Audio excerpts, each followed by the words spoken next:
The chair recognizes the gentleman from New York, Mr. Lawler, for 5 minutes. For 43 days, the Democrats shut down the government, and they said it was over the issue of the ACA premium tax credits. I went and confronted Leader Jeffries, and I asked him to sign on to a one-year extension. He refused. When the government finally opened, I and a number of my Republican and Democratic colleagues sat down in good faith to negotiate an extension of the ACA premium tax credits with reforms, because we recognize that this system as designed is not working, that Obamacare is not actually reducing health care costs in America. And in fact, since it took effect, health care premiums have risen by 96%. But we understood that to allow the premium tax credits to expire would hurt the American people. And so we sat down and negotiated, and we came up with several plans and compromises along the way to ensure not only that there was an extension, but that we did eliminate fraud, that we did hold the insurance companies accountable, that we did actually start to reduce cost. We have put those bills forward on the floor in 2 separate discharge petitions. 11 Republicans have signed on to those discharge petitions. Now, why is that necessary? Because House Republican leadership will not allow a vote. It is idiotic and shameful.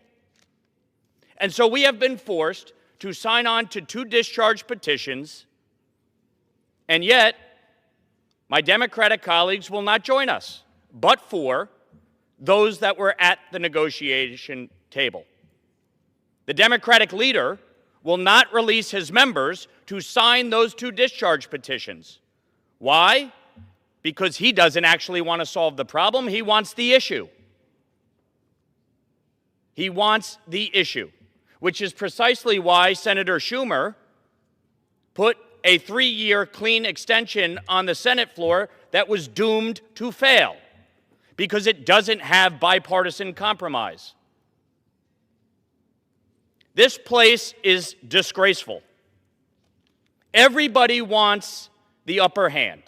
Everybody wants the political advantage. They don't actually want to do the damn work. This problem could be solved today if everybody who says they care about extending this signs the discharge. It could be solved today.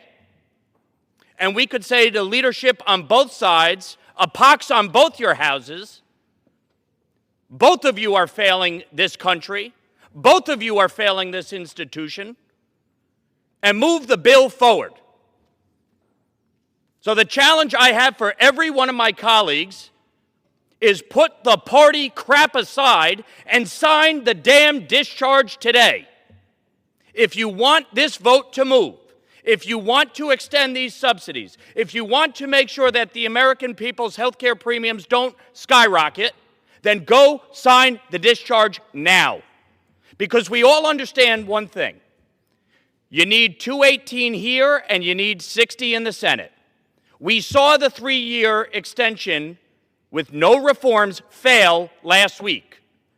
So to just say that we're going to hold out and wait to see if 4 Republicans sign the 3-year extension that you know is destined to fail in the Senate is a failure of leadership and responsibility.